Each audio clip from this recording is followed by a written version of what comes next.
Hello, all you freedom-loving people. President Trump struck a trade deal with the EU, and a deal with China is still in the works. But first, a ceasefire was negotiated between Thailand and Cambodia, and the U.S. will provide food aid to Gaza. Okay, let's get into it. Deadly clashes erupted along the Thai-Cambodia border in recent days. The conflict began on Thursday. There were many exchanges of fire between the two sides, which by Saturday had left at least 30 people dead and more than 130,000 people fleeing their homes. Despite calls from the West for a ceasefire, there was no sign of de-escalation of the situation until Saturday. In addition to the use of warplanes, artillery, combat vehicles, and ground troops by both sides, Thailand's defense ministry confirmed on Saturday that the Navy had been engaged in frontline operations also. The long-running border issue between the two countries is at the root of the conflict. The fight is the biggest between the two sides in more than a decade. So President Trump decided to step in. He held separate calls with the Prime Minister of Cambodia and Acting Prime Minister of Thailand on Saturday. After the phone conversations, he said that both countries have agreed to immediately meet and quickly work out a ceasefire and ultimately peace. President Trump's choice of weapons remains tariffs. He warned that the two countries must have a ceasefire or they will not be able to sign a trade deal with the U.S. Both Thailand and Cambodia want to return to the trade table with the U.S., so they agreed to a ceasefire. Now, many countries still continue to negotiate with the U.S., hoping to reduce the impact of tariffs, and Thailand and Cambodia are no exception. President Trump previously wrote in his tariff letter to Thailand and Cambodia that he expects to impose a 36% tariff on goods exported to the U.S. from the two countries starting August 1st. President Trump's move to facilitate a ceasefire between the two countries extends U.S. influence into the Southeast Asian region, which the CCP treats as a sphere of influence. The conflict between Thailand and Cambodia looks like a conflict between the two South Asian countries, but in fact, it's a contest between the CCP and the United States. One of the two sides at war has a long-standing alliance with the U.S. and a strong military, while the other side has a weaker military but strong ties to the Chinese Communist Party. Territorial disputes between the authorities in Bangkok, Thailand, and Phnom Penh, Cambodia, have not ceased since the colonial power France drew the border more than 100 years ago. Localized disputes have also occurred from time to time, but compared to Cambodia, Thailand has an advantage in every aspect. Thailand has 4 times the population of Cambodia and 10 times the GDP. And unlike Cambodia, Thailand was neither ravaged by the wars that ravaged Southeast Asia in the second half of the 20th century, nor did Thailand experience European colonization before. Thus, in terms of overall strength, Thailand is ranked 10th in Asia in the Asia Power Index, while Cambodia is among the smaller countries in Asia, on par with Bangladesh, Sri Lanka, and Laos. Thailand dwarfs its eastern neighbor Cambodia, both in terms of the total number of troops and armaments. Thailand has more than 360,000 active military personnel in all branches of the armed forces, which is 3 times the number of Cambodian soldiers. The Thai army is also equipped with a wide range of weapons that Cambodian soldiers can hardly match. The International Institute for Strategic Studies stated, Thailand has a large, well-funded military, and its air force is one of the best equipped and trained in Southeast Asia. Thailand's military also has a great deal of influence over the country's domestic political climate. According to the CIA World Factbook, Thailand's military generals have seized power in 20 coups since 1932. The military has also established itself as an ultimate defender of the monarchy. On the international stage, Thailand has been an ally of the United States since the signing of the Manila Pact with the United States in 1954. During the Vietnam War, United States Air Force B-52 bombers were deployed at several air bases in Thailand, and tens of thousands of Thai military personnel fought alongside United States and South Vietnam troops against North Vietnam forces. The United States has also supported Thailand in arms supply for decades. Beginning in 1982, Thailand and the United States have held joint military exercises more than once every year. Cambodia, on the other hand, has always been the CCP's little brother. According to the International Institute for Strategic Studies, Cambodia's most important international defense links are with China and Vietnam. Despite a traditional reliance on Russia for defense equipment, China has emerged as a key supplier. The Beijing authorities have even gone so far as to build a naval base in Cambodia.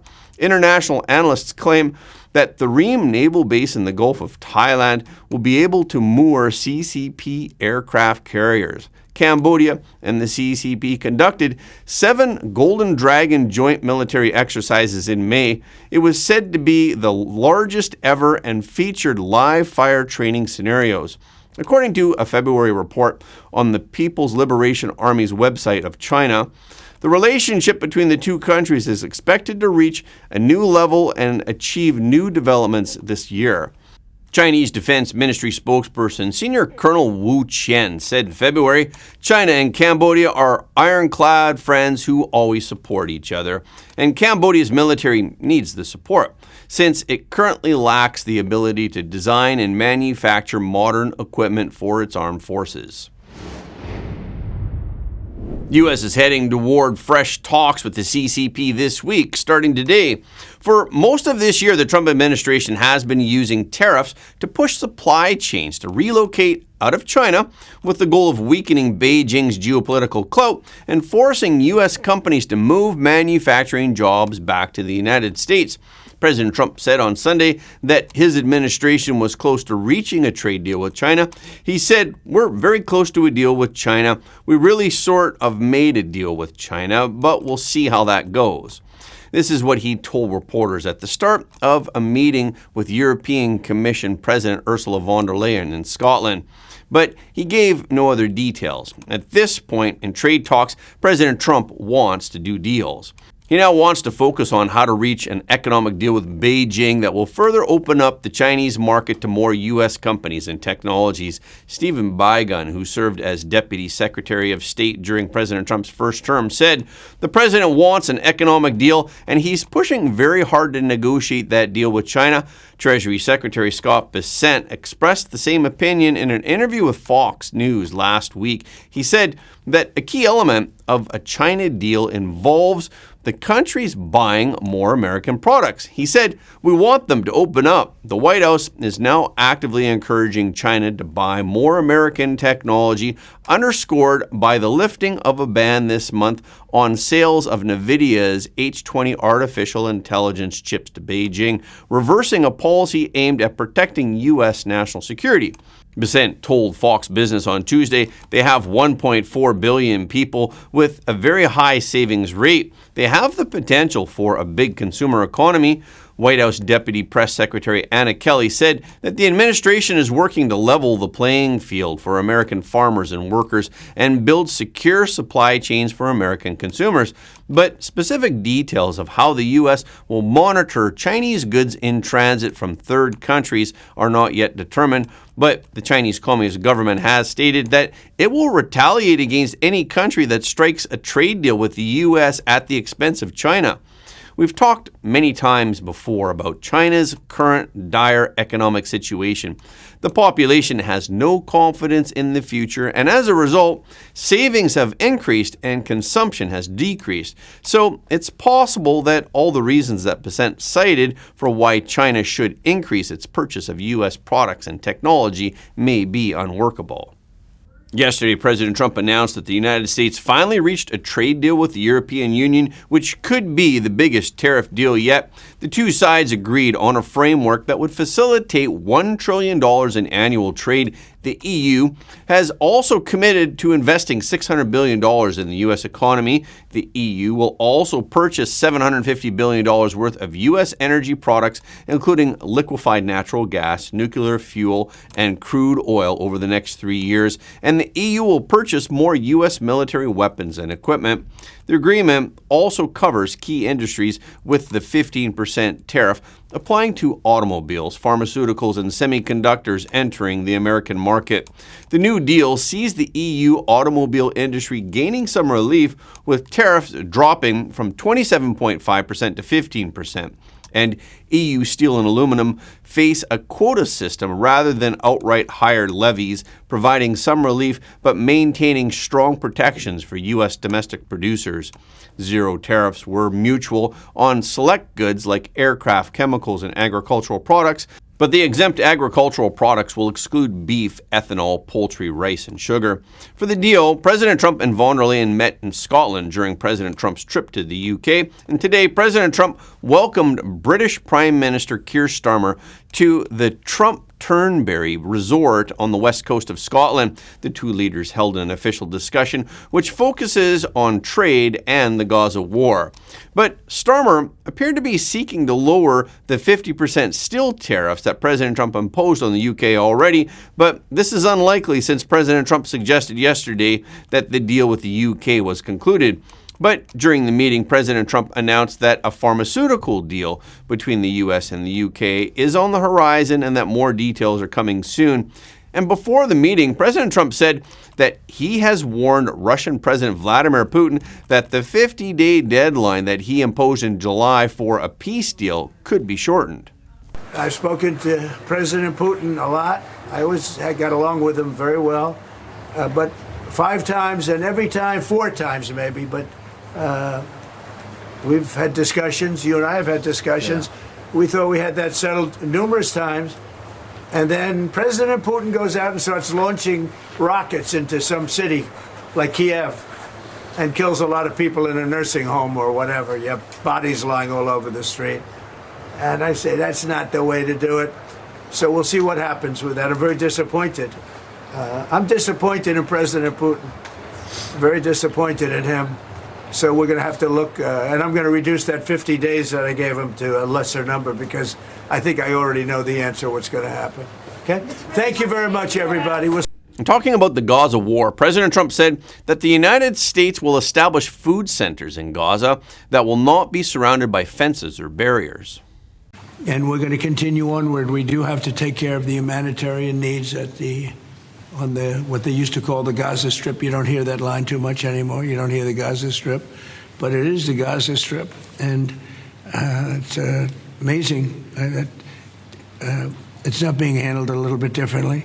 We're going to set up food centers, and we're going to do it in conjunction with some very good people, and we're going to supply funds. And we just took in trillions of dollars. We got a lot of money, and we're going to spend a little money on some food, and other nations are joining us. I know your nation's joining us, and we have all of the European nations joining us, and others also have called, and they want to be helpful. So we're going to set up food centers and where the people can walk in and no boundaries. We're not going to have fences, and they can't. They see the food from 30 you would say yards away, and they see the food. It's all there, but nobody's at it because they have fences set up that nobody can even get it.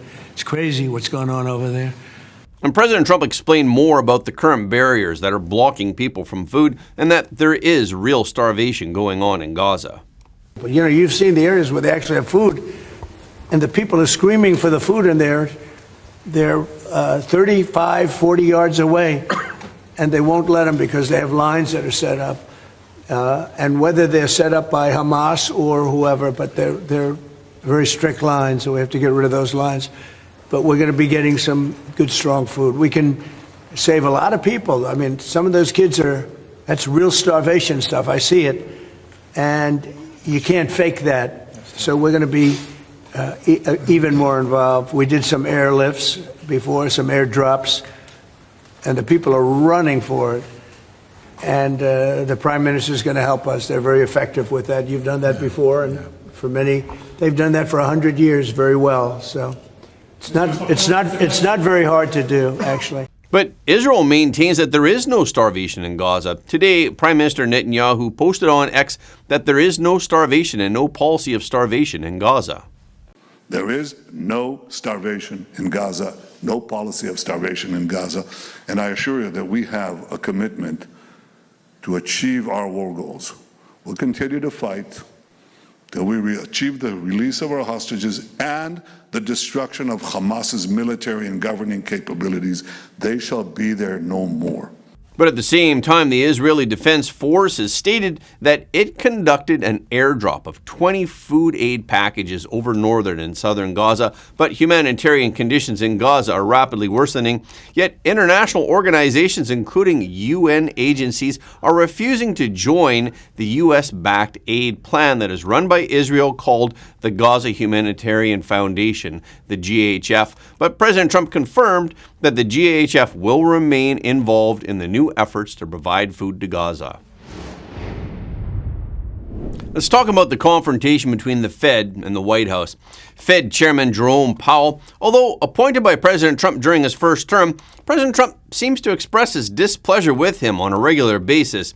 The Fed calls its interest rate decision meeting this Tuesday and Wednesday, and the White House renewed its call for the Fed to cut rates on Sunday. On Friday, President Trump said that Powell was ready to cut rates. So is this really true? On the issue of interest rate cuts, President Trump and Fed Chairman Jerome Powell have been at odds. As soon as President Trump took office, he called on Powell to cut rates immediately.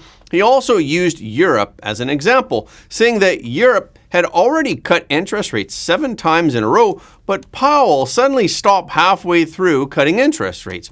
And Powell has been calmly emphasizing that he's going to look at economic data before deciding whether to cut rates, especially since President Trump has established his tariff realignment on the world. Powell has been even more cautious. After all, economists generally agree that tariffs increase inflation. By April, President Trump had said that if the Fed didn't cut interest rates, the U.S. was toast. The high interest rate is costing the U.S. hundreds of billions of dollars a year in interest, and it's making it impossible for new home buyers. So President Trump has been calling Powell too late Powell. But Powell has been very insistent that the Fed should be independent of the government. And he hasn't gone along with President Trump's advice. The reason President Trump wants to lower interest rates is easy to understand. One of President Trump's most important targets right now is to ease fiscal pressures. And the key to that is lowering the government's borrowing costs, which requires lower interest rates. He also has the goal of stemming the outflow of manufacturing and expanding exports.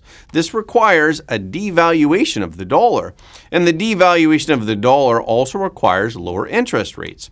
So the White House's request is clear: lower interest rates. But the Fed's core objective is to control inflation. Although the current U.S. inflation rate is controlled below 3%, Powell is concerned that the tariffs could trigger a resurgence of inflation, so he insists on a conservative policy. So President Trump's approach is to create public pressure on Powell. And Treasury Secretary Scott Bessent is taking a soft approach, holding weekly breakfast meetings with Powell in order to persuade Powell to reduce interest rates. In fact, the rivalry between the Fed and the White House is not unique to the Trump era.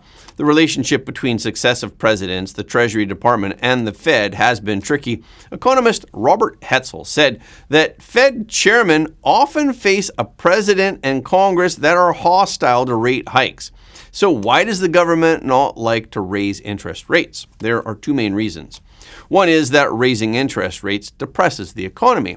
And one of the key indicators that the public uses to measure a president's performance is the economic performance during his administration. So generally, the time when presidents put in the heaviest pressure on the Fed is usually the year before an election year, and especially the year before a re-election election. The second reason the government is against raising interest rates is government debt. The higher the interest rate, the higher the cost of government debt. So once a war breaks out, the White House puts a lot of pressure on the Fed to lower interest rates. The relationship between President Trump and Powell is somewhat similar to that between President Richard Nixon and then Fed Chairman William Martin. In 1969, when inflation in the United States was rising rapidly, Fed Chairman Martin raised interest rates by 1%, and President Nixon was furious because he had promised to revitalize the U.S. economy during his election campaign, and Martin's actions were clearly contrary to his wishes.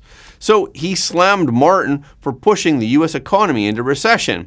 Martin had been chairman of the Fed for nearly 2 decades at the time, and he was very tough. He completely ignored pressure from the president. Although President Nixon didn't like Martin, he didn't have the power to just replace the Fed chairman. So he adopted a strategy to reduce Martin's influence. Martin's term was due to expire in 1970 the following year, so President Nixon announced Martin's successor, Arthur Burns, ahead of schedule.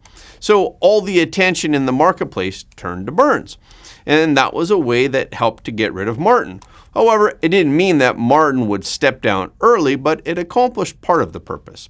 So after all this, we can understand why President Trump often outwardly declares that Powell will soon leave the position of Fed chair, even though he doesn't plan to outright remove Powell. Now, let's go back to President Nixon quickly.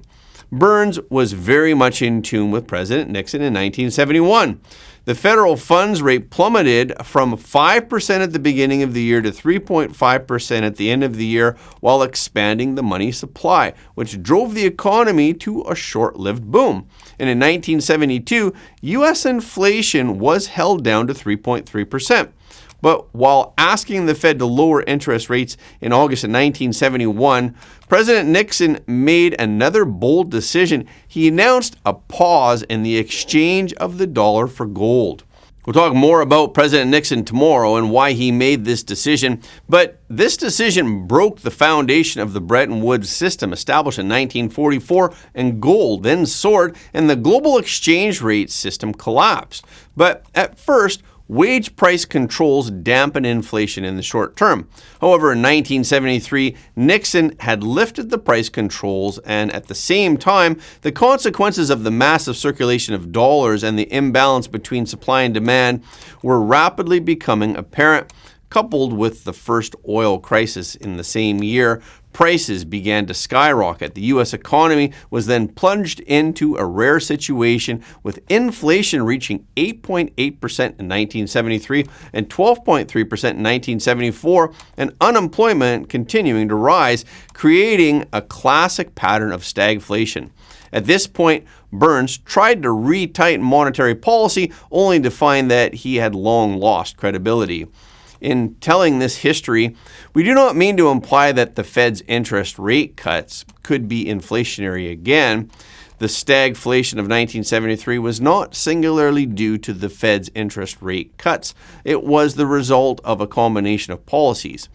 But even with the stock market currently soaring and tariffs pouring in, clearly Powell doesn't want to follow in Burns' footsteps, so his conservative approach is understandable to some.